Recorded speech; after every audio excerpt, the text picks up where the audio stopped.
بسم اللہ الرحمن الرحیم بسم اللہ الرحمن الرحیم الامر الرابع لا يمكن ان يؤخذ القاطع بحكم في موضوع نفس هذا الحكم للزوم الدور ولا مثله للزوم اجتماع المثلين ولا ضده للزوم اجتماع الضدين الى آخره۔ اوامر سبع میں سے چوتھا امر اس بارے میں ہے کہ انہوں نے فرمایا تھا قاطع کی دو قسمیں ہوتی ہیں، ایک ہوتی ہے قطع طریقی اور ایک ہوتی ہے قطع موضوعی۔ پھر اس قطع موضوعی کے بارے میں کہا تھا یا تمام الموضوع ہوگی یا جزء موضوع ہوگی، پھر کہا تھا قطع موضوعی طریقی، قطع موضوعی وصفی الی آخرہ۔ آج جو بحث شروع ہو رہی ہے وہ ہو رہی ہے قطع موضوعی کی اور اس کے ساتھ ساتھ ظن موضوعی کی۔ ملا خود رحمۃ اللہ علیہ یہاں بیان یہ فرمانا چاہتے ہیں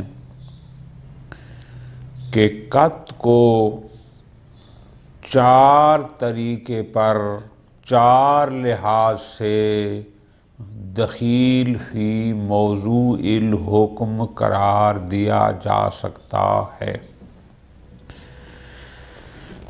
کیسے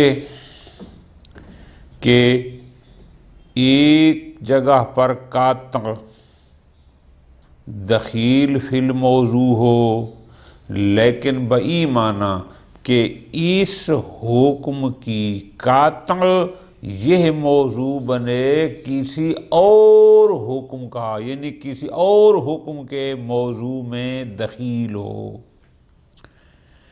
اذا قطعت بوجوب صلاۃ الجمعۃ، قطع بوجوب صلاۃ الجمعہ یہ موضوع واقع ہو رہی ہے کس کے لیے؟ یجب التصدق علیک کہ تیرے اوپر صدقہ واجب ہے، وجوب صدقہ کے لیے۔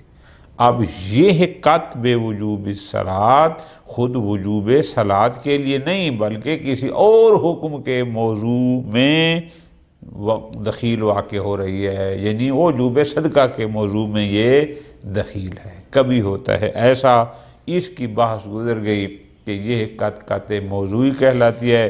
قطع موضوعی کا مطلب یہ ہو گیا کہ جو صحیح ہے کہ قطع کسی اور حکم کے موضوع میں دخیل ہو، تمام الموضوع یا جزء الموضوع جو بھی ہے۔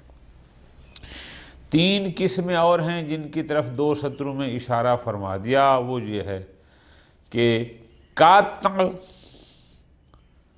دخیل فی الموضوع ہو، جزء موضوع ہو یا تمام الموضوع، خود اپنے حکم کی، یعنی جس حکم کی اس کو قاطع ہے اسی حکم کے موضوع میں یہی قطع دخیل ہو۔ کیا مطلب؟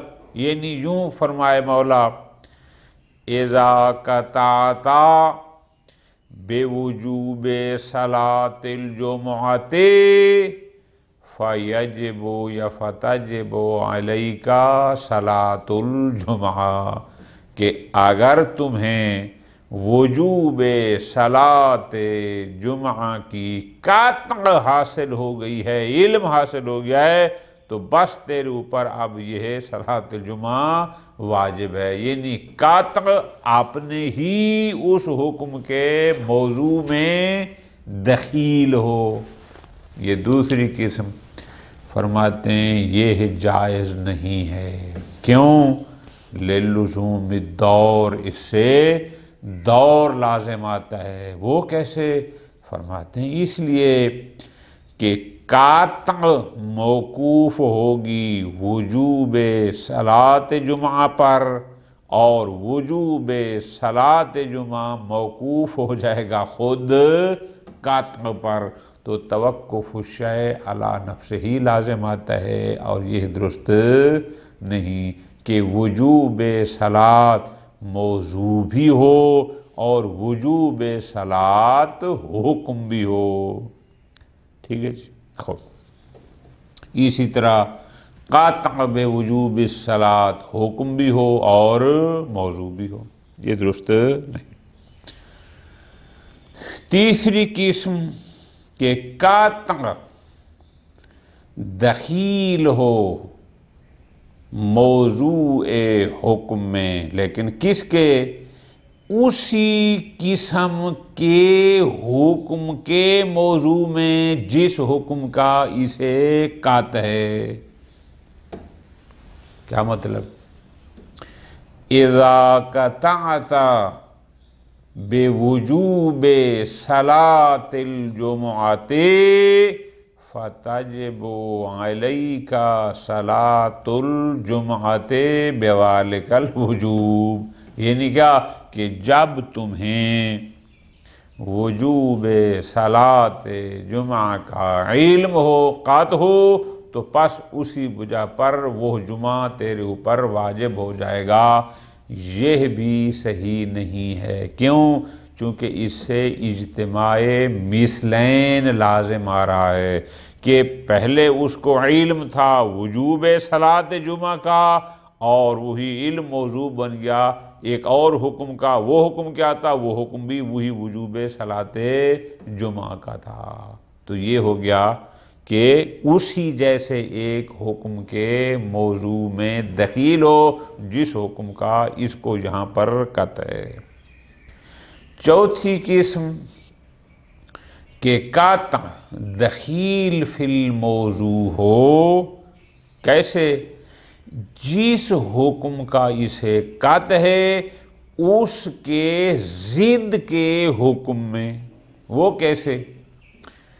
اذا قطعت بوجوب صلاۃ الجمعۃ فتحرم علیک صلاۃ الجمعہ، یعنی قاطع بوجوب صلاۃ جمعہ دخیل فی الموضوع ہو حرمت صلاۃ جمعہ میں، یہ بھی درست نہیں ہے، صحیح نہیں ہے، چونکہ اس سے اجتماع ضدین لازم آتا ہے کہ اس کو قاطع ہے کہ جمعہ واجب ہے، اور پھر ایک قاطع موضوع بن جائے لہٰذا تیرے اوپر صلاۃ الجمعہ حرام ہے، یہ اجتماع ضدین ہے۔ ٹھیک ہو گیا؟ تو پس ان دو سطروں میں ملا خند رحمۃ اللہ علیہ نے یہ بیان فرمایا ہے کہ یہ جو ہم قطع موضوعی کی بات کر رہے ہیں یہ وہاں ہوتا ہے کہ اگر قاطع کسی اور حکم کے موضوع میں دخیل ہو۔ اب وہاں تمام الموضوع ہے، جز الموضوع اور بات ہے، خود اپنے ہی حکم میں یا اپنے حکم کے مثل میں یا اس کی ضد میں دخیل ہو، یہ جائز نہیں ہے۔ آگے فرماتے ہیں نام یہ سے ہو، یہ سطر علیحدہ ہے۔ پہلے گزارش کی تھی کہ شیخ اخند رحمۃ اللہ علیہ حکم کے بارے میں 4 مراتب کے قائل ہیں۔ وہ فرماتے ہیں پہلا منشأ مرتبہ اقتضاء کا ہوتا ہے، دوسرا انشاء کا ہوتا ہے، تیسرا فعلیت کا ہوتا ہے، اور چوتھا تنجز کا ہوتا ہے۔ یہ 4 مراتب کے قائل ہیں۔ اب یہاں پر ایک سطر میں اشارہ کر رہے ہیں کہ اگر کہیں پر قاطع اپنے ہی حکم کے موضوع میں دخیل ہو یا اس حکم کے مثل کے موضوع میں دخیل ہو یا اس کی ضد کے موضوع میں دخیل ہو، لیکن مراتب کا فرق ہو، یعنی ایک مرحلہ مثلا اقتضاء ہو، دوسرا مرحلہ انشاء ہو، یا ایک حکم میں قاطع مرحلہ انشاء پر ہو جبکہ دوسرا حکم جو اسی جیسا ہے یا وہی ہے وہاں مرحلہ فعلیت پر ہو، مرتبہ فعلیت پر ہو، تو فرماتے ہیں پھر کوئی درست فرق نہیں پڑتا، کوئی اجتماع مثلین ضدین لازم نہیں آتا، دور بھی لازم نہیں آتا، اس لیے کہ وہاں مراتب فرق کرتے ہیں۔ اذا قطعت بوجوب صلاۃ الجمعۃ انشاء یا اقتضاء فتجب علیک صلاۃ الجمعۃ فعلا۔ اب دیکھو کہ پہلے میں اس کی جو قط تھی وجوب صلاۃ کی وہ مرحلہ اقتضائی یا انشاء کی تھی، لیکن جو دوسرا ہے کہ جہاں یہ موضوع واقع ہو رہی ہے وہ ہو رہی ہے مرتبہ فعلیت، کہ اب تیرے اوپر یہ وجوب فعلی ہے وہی قط، لیکن فرماتے ہیں اسی حکم وجوب کے لیے، لیکن ان دونوں میں فرق ہے مرتبے کے لحاظ سے۔ وہکذا آگے وہ مثلین ہو یا ضدین ہو تو بھی لازم نہیں آتا۔ ٹھیک ہے، خوب آگے فرماتے ہیں، یہاں تک تو بات ہو گئی اس کی۔ آیا جیسے قطع موضوعی بھی ہوتی ہے، قطع طریقی بھی ہوتی ہے، آیا ظن بھی اسی طرح ہے؟ فرماتے ہیں بالکل، ظن بھی مثل قط کے اس کی بھی اقسام ہیں، جیسے قطع موضوعی ہوتی ہے ظن بھی ظن موضوعی ہوتا ہے۔ اچھا جی، کیا کہ ایک حکم کے ظن کو دخیل قرار دیا جا رہا ہو کسی اور حکم کے موضوع میں، او جیسے قطع موضوعی تھی تو یہ ہو جائے گا ظن موضوعی۔ تین قسمیں ہم نے قطع موضوعی کی کہی تھیں کہ یہ درست نہیں ہیں۔ کون سی؟ ایک یہ تھی کہ اگر قط خود آپ نے ہی حکم کے موضوع میں دخیل ہو تو یہ ہے درست نہیں ہے، چونکہ اس سے دور لازم آتا ہے، اور اگر قط اپنے حکم کے مثل میں یا ضد کے موضوع میں دخیل ہو تو یہ بھی درست نہیں، چونکہ اس سے اجتماع مثلین یا ضدین لازم آتا ہے۔ تو بحث یہ ہے کہ آیا ظن موضوعی کا حکم بھی یہی ہوگا؟ ملا خن رحمۃ اللہ علیہ یہاں اس اما الظن میں ایک فرق بیان کر رہے ہیں کہ قطع میں ہم نے کہا تھا کہ اگر قطع خود اپنے ہی حکم کے موضوع میں دخیل ہو تو یہ جائز نہیں، چونکہ اس سے دور لازم آتا ہے۔ اسی طرح ظن موضوعی بھی اگر ظن موضوعی یعنی ظن کسی حکم کا ظن خود اسی حکم کے موضوع میں دخیل ہو تو یہ درست نہیں ہے، چونکہ جیسے قط میں دور لازم آیا تھا یہاں بھی اسی طرح دور لازم آئے گا کہ ظن بالحکم موضوع واقع ہو اپنے ہی اسی حکم کے لیے، کہ اس کا مطلب کیا ہے کہ ظن موضوع بھی ہو ظن حکم بھی ہو۔ ٹھیک ہے جی، اور وہی جو حکم ہے مثلا جس کا اس کو ظن ہے وہ موضوع بھی ہو اور وہ حکم بھی ہو۔ لیکن اگلی سطر میں فرماتے ہیں قطع موضوعی میں اجتماع مثلین اور ضدین کا تصور تھا، اس لیے ہم نے کہا تھا کہ قطع اس اپنے حکم کے مثل یا ضد کے موضوع میں دخیل نہیں ہو سکتی، لیکن ظن موضوعی میں یہ مشکل پیش نہیں آتی کہ اگر ظن اپنے حکم جیسے حکم کے موضوع میں دخیل ہو یا ظن دخیل ہو اپنے حکم کے ضد کے حکم کے موضوع میں، یہاں پر اجتماع مثلین اور اجتماع ضدین کا تصور نہیں ہے اور اس میں کوئی حرج نہیں ہے۔ ذرا غور فرمانا ہے۔ اچھا جی، وہ کیوں؟ فرماتے ہیں اس لیے، لطف لینا ہے، علم کشف تام ہوتا ہے، ظن کشف ناقص ہوتا ہے۔ جہاں قطع حاصل ہو جائے، جہاں علم بالواقع ہو جائے، وہاں حکم ظاہری کی کوئی گنجائش رہتی ہی نہیں ہے۔ لیکن جہاں ظن ہو تو ظن چونکہ کشف ناقص ہے، یہاں حکم ظاہری کی گنجائش رہتی ہے۔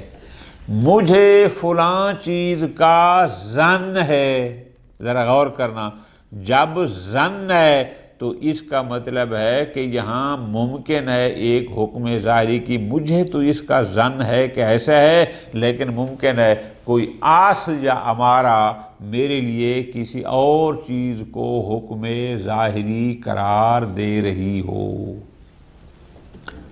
کیوں؟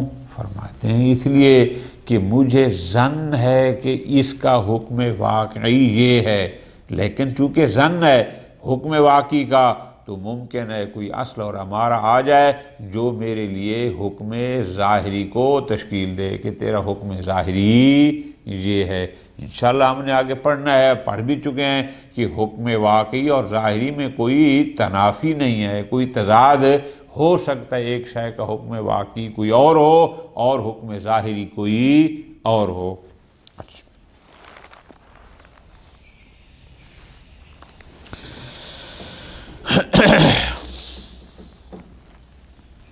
لہذا اب مثال ذرا،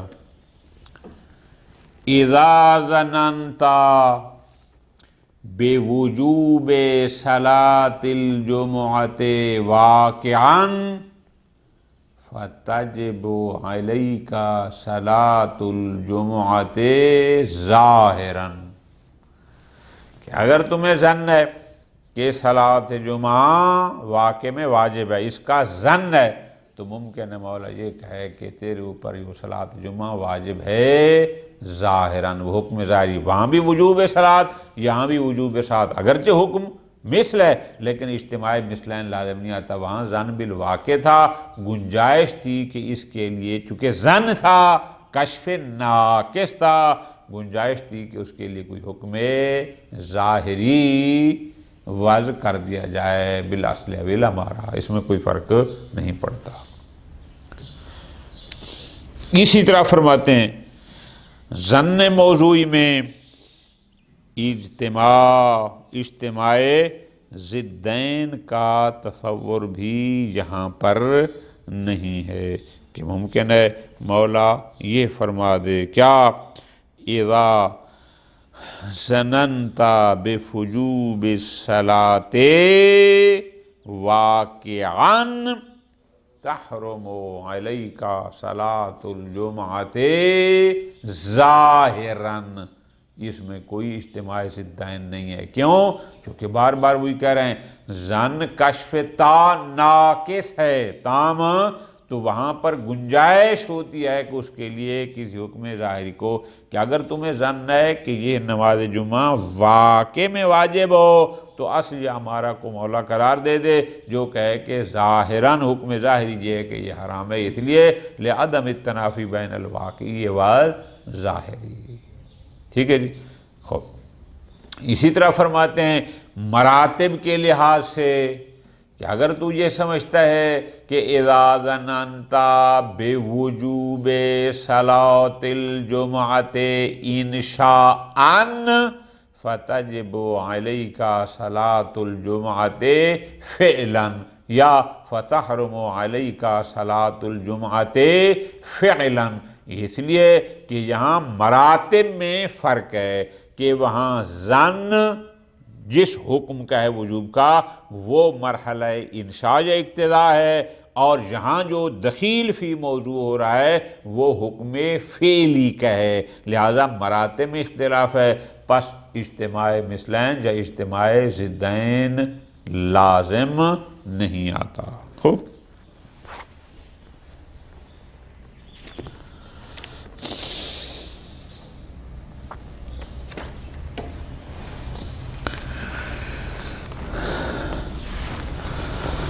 الامر الرابع لا یکاد یمکن ان یؤخذ القطع فی موضوع نفس ھذا الحکم، گزارش کی تھی کہ قط طریقی بھی ہوتی ہے، قط موضوعی بھی ہوتی ہے، تو اب اس پیرے میں امر رابع میں گویا قطع موضوعی اور ظن موضوعی کے احکامات کو بیان کیا جا رہا ہے۔ فرماتے ہیں یہ ممکن نہیں ہے، یعنی یہ جائز نہیں ہے کیا کہ قطع دخیل ہو اپنے ہی حکم کے موضوع میں۔ ہم نے جو پیچھے بات کی تھی قطع موضوعی کی، وہ یہ تھی کہ قطع دخیل ہو کسی اور حکم کے موضوع میں، وہ صحیح ہے، لیکن تین صورتیں اور ہیں، وہ ایک قسم تھی، تین اور ہیں جن کا ذکر یہاں انہوں نے 2 سطروں میں کیا، وہ یہ ہے کہ یہ درست نہیں ہے کہ قطع اپنے ہی حکم کے موضوع میں دخیل ہو، یعنی جس حکم کا اسے علم ہے، قطع ہے، یہ علم و قطع خود ہی اسی حکم کے موضوع میں دخیل ہو، یہ درست نہیں۔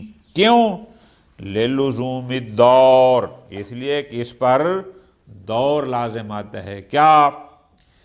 اِذَا قَطَعْتَ بِوُجُوبِ صَلَاةِ الْجُمْعَةِ فَتَجِبُ عَلَيْكَ صَلَاةُ الْجُمْعَةِ۔ اب دیکھو نا جی کہ جب تمہیں علم ہے، قطع ہے کہ صلاۃ جمعہ واجب ہے، تو پس تیرے اوپر یہ صلاۃ جمعہ کا یہ جو وجوب ہے وہ اسی قطع کی وجہ سے ہے۔ یعنی کیا دور کیسے آئے گا؟ دور بئی معنی آئے گا کہ میری قطع بے وجوب وہ ہو، موقوف ہو کہ پہلے دیکھو نا جی قطع کسی مقطوع کی ہوتی ہے، تو پہلے کوئی مقطوع ہوگا تو اس کی مجھے قطع ہوگی، کہ قطع موقوف ہو خود حکم پر کہ وجوب صلاۃ پر، اور خود وجوب صلاۃ موقوف ہو میری قطع پر، اس کو کہتے ہیں دور۔ یہ ہے درست کہ ایک ہی شے موضوع بھی واقع ہو اور حکم بھی واقع ہو، ایک ہی شے مقدم بھی ہو، ظاہر موضوع مقدم ہوتا ہے، حکم مؤخر ہوتا ہے، ایک ہی شے مقدم بھی ہو ایک ہی شے مؤخر بھی ہو، یہ درست نہیں، لِلُزُومِ الدَّوْرِ، چونکہ اس سے دور لازم آتا ہے۔ اچھا،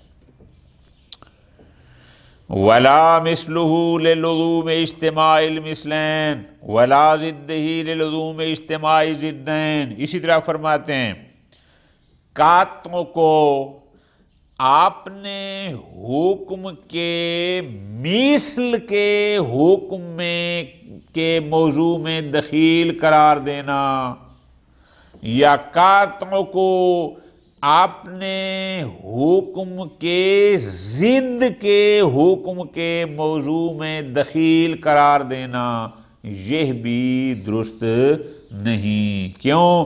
چونکہ پہلی صورت میں اجتماع مثلین لازم آتا ہے اور دوسری صورت میں اجتماع ضدین لازم آتا ہے، یہ درست۔ اگر تمہیں قطع ہو وجوب صلاۃ جمعہ کا، تو پس وہ نماز جمعہ تیرے اوپر واجب ہے بے وجوب آخر، یعنی ایک وجوب تو وہ ہے جس کا تمہیں قطع ہے، اور ایک وجوب تیری قطع کی وجہ سے آ جائے، یہ بن جائے گا اجتماع مثلین۔ اگر تمہیں قطع ہے وجوب صلاۃ جمعہ کا، تو پس صلاۃ جمعہ تیرے اوپر حرام ہے۔ بھئی جب ادھر اس کو وجوب صلاۃ جمعہ کی قطع ہے اور ادھر اس قطع کو موضوع قرار دے رہے ہیں حرمت صلاۃ جمعہ کے لیے، یہ بن جائے گا اجتماع ضدین۔ ٹھیک ہے جی، یہ درست نہیں، ختم ہوگی بات۔ نعم یصح اخذ القطع بمرتبۃ من الحکم فی مرتبۃ اخری منہ او مثلہ او ضدہ۔ اس سطر میں یوں بیان فرمانا چاہتے ہیں، البتہ اگر آپ قطع کو آپ نے ہی حکم میں یا اپنے حکم کے مثل یا ضد میں دخیل فی الموضوع قرار دیں لیکن مراتب کا ان کا فرق ہو، مرتبہ ایک جیسا نہ ہو۔ اذا قطعت بوجوب صلاۃ الجمعۃ انشاء فتجب فعلا، یعنی اذا قطعت بوجوب صلاۃ الجمعۃ انشاء فتجب علیک صلاۃ الجمعۃ فعلا، اذا قطعت بوجوب صلاۃ الجمعۃ انشاء فتحرم علیک صلاۃ الجمعۃ فعلا۔ بھئی معنی کہ یہ قاطع اپنے ہی حکم میں یا اپنے حکم جیسے کسی حکم میں یا اپنے حکم کے ضد جیسے حکم کے موضوع میں اگر دخیل ہو لیکن ان کے مرتبہ میں فرق ہو، کہ جس مرتبہ میں اس قطع کو لیا جا رہا ہے، جس مرتبہ میں یہ قطع ہے یہ مرتبہ کوئی اور ہے، اور جس حکم کے موضوع میں یہ دخیل بن رہی ہے وہ اپنا ہو یا اس جیسا ہو یا ضد ہو، وہاں مرتبہ اور ہے۔ یہاں مرتبہ انشاء کا تھا، مثلا وہاں مرتبہ فعلیت کا ہے۔ فرماتے ہیں جیسے ہو پھر کوئی حرج نہیں ہے، چونکہ جب مراتب میں فرق ہوگا اجتماع مثلین نہیں ہوگا۔ اجماع مثلین ہوتا ہے ایک جیسے، یہ مرتبہ انشاء کا ہے وہ فعلیت کا ہے، یہ دونوں مختلف ہیں، یا یہ انشاء کا ہے اور وہ فعلیت کا ہے، یہاں اجتماع ضدین بھی نہیں آتا، حتیٰ کہ یہاں دور بھی لازم نہیں آتا۔ تو پس یہ تین قسمیں یہ ہو گئے۔ آگے فرماتے ہیں وَأَمَّا الظَّنُّ، توجہ کے ساتھ، جیسے قطع کی قسمیں ہوتی ہیں طریقی اور موضوعی، ظن بھی اسی طرح ہے۔ ظن بھی ظن موضوعی ہوتا ہے۔ ظن موضوعی کیا ہوگا؟ یعنی ظن بالحکم دخیل ہو کسی اور حکم کے موضوع میں، اور جیسے قطع بالحکم دخیل تھی کسی اور حکم کے موضوع میں، وہ قطع موضوعی کہلائی تھی، یہ ظن موضوعی ہوگا۔ لیکن اوپر کے پیرے میں ہم نے یہ پڑھا کہ قطع اپنے ہی حکم کے موضوع میں دخیل ہو یا اپنے حکم جیسے حکم کے موضوع میں دخیل ہو یا اپنے حکم کی ضد کے حکم کے موضوع میں دخیل ہو، یہ جائز نہیں ہے، چونکہ یا دور لازم آتا ہے یا اجتماع مثلین یا اجتماع ضدین۔ آیا ظن موضوعی میں بھی ایسا ہے یا نہیں ہے؟ تفصیل پوری توجہ کا جان۔ ملا خند رحمۃ اللہ علیہ یوں بیان فرما رہے ہیں، اما ظن بالحکم، جہاں کسی حکم کا ظن ہو، ہم کہیں کہ ظن موضوعی، وَإِنْ كَانَ كَالْقَطْعِ فی عدم جواز اخذہ فی موضوع نفس ذالک الحکم المظنون، اگرچہ پہلے مرحلہ میں تو قطع موضوعی ظن موضوعی مثل قطع موضوعی کیا ہے، بئی معنی کہ جیسے قطع کو اپنے ہی حکم کے موضوع میں دخیل قرار نہیں دے سکتے تھے، اسی طرح ظن کو بھی اپنے ہی حکم کے موضوع میں دخیل قرار نہیں دے سکتے۔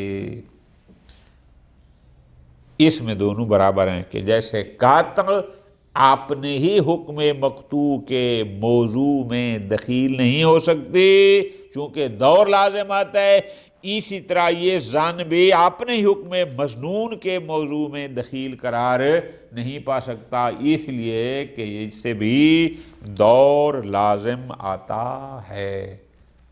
کیوں؟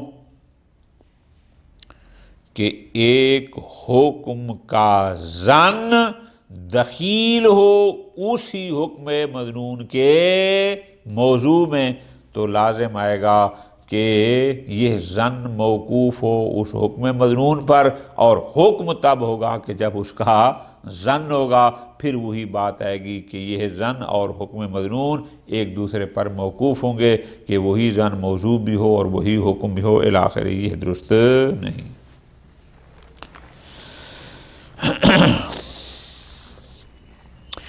الا انہ لما کان معہ مرتبۃ الحکم الظاہری محفوظۃ کان جعل حکم آخر فی موردہ مثل حکم المسنون او ضدہ بمکان من الامکان۔ لیکن اب فرماتے ہیں توجہ کے ساتھ، اب فرماتے کیا ہیں؟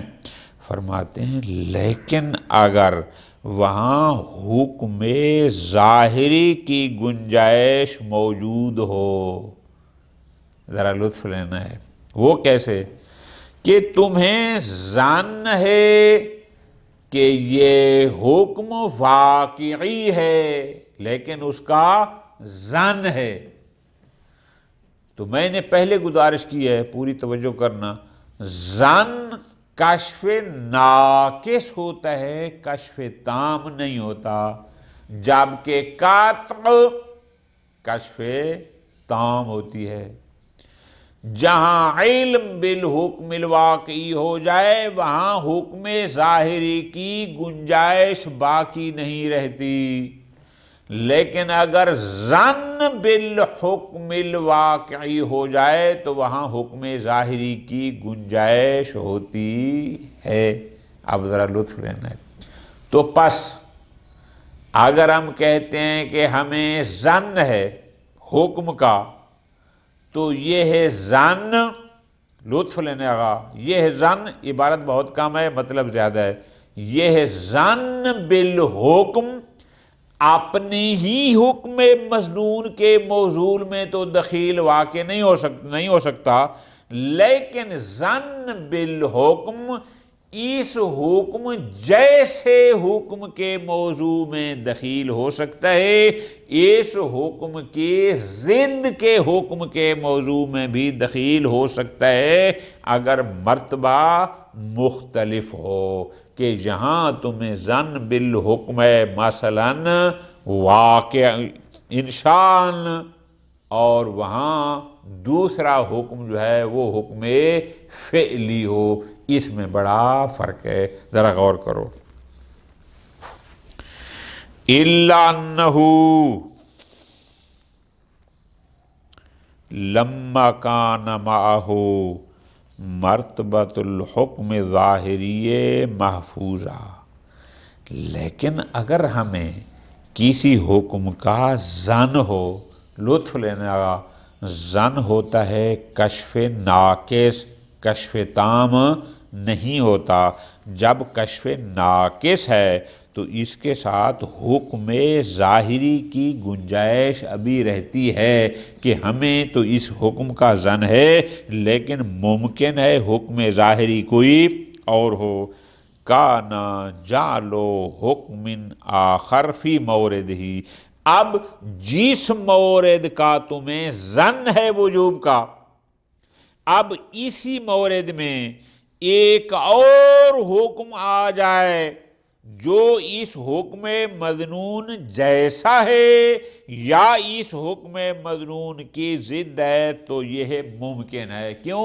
چونکہ یہاں پر اجتماع مثلین یا اجتماع ضدین لازم نہیں آتا، اس لیے کہ جس حکم کا ہمیں ظن ہوتا ہے، لطف لینے لگا، اس حکم مظنون کی صورت میں چونکہ ظن ہے اور ظن کشف ناقص ہے، جب کشف ناقص ہے تو یہاں پر ایک حکم ظاہری کی گنجائش باقی رہتی ہے، لہذا قطع کی صورت میں چونکہ وہ کشف تام تھی وہاں کسی حکم ظاہری کی گنجائش ہی نہیں تھی، لیکن ظن میں گنجائش ہوتی ہے، لہذا قطع میں ہم نے کہا تھا کہ اگر حکم مقطوع جیسے حکم میں اس قط کو دخیل قرار دیا جائے یا اس کی ضد میں تو وہاں اجتماع مثلین اور ضدین لازم آتا ہے، لیکن حکم میں مظنون جیسے حکم کے موضوع میں یا اس کی ضد میں اس ظن کو دخیل قرار دیا جائے تو ہم نے کہا تھا یہاں اجتماع مثلین یا ضدین لازم نہیں آتا۔ کیوں؟ وہی لفظ ذہن میں بٹھانا ہے کہ ظن کشف ناقص ہے، اور جہاں کشف ناقص ہوتا ہے وہاں پر ایک حکم ظاہری کی گنجائش رہتی ہے، تو ہم کہیں گے کہ یہ گنجائش ہے، لہذا یہاں پر اجتماع ضدین یا اجتماع مثلین لازم نہیں آتا۔ کیوں؟ اس کو ظن تھا وجوب واقعی کا، اور حکم آ گیا کہ یہ واجب ہے ظاہراً۔ حکم مظنون حکم واقعی تھا اور یہ ہے حکم ظاہری۔ حکم واقعی تھا کیا؟ وجوب کا، اور حکم ظاہری آ جائے حرمت کا۔ کوئی اجتماع ضدین نہیں ہے، کوئی اجتماع حکم واقعی اور چیز ہے، حکم ظاہری اور چیز ہے، اس لیے کہ ان کے درمیان کوئی تنافی نہیں ہے۔ ان قلت، یہ علیحدہ چیز ہے، انشاءاللہ پھر کار ہو۔ صلی اللہ علیہ محمد وعلی محمد۔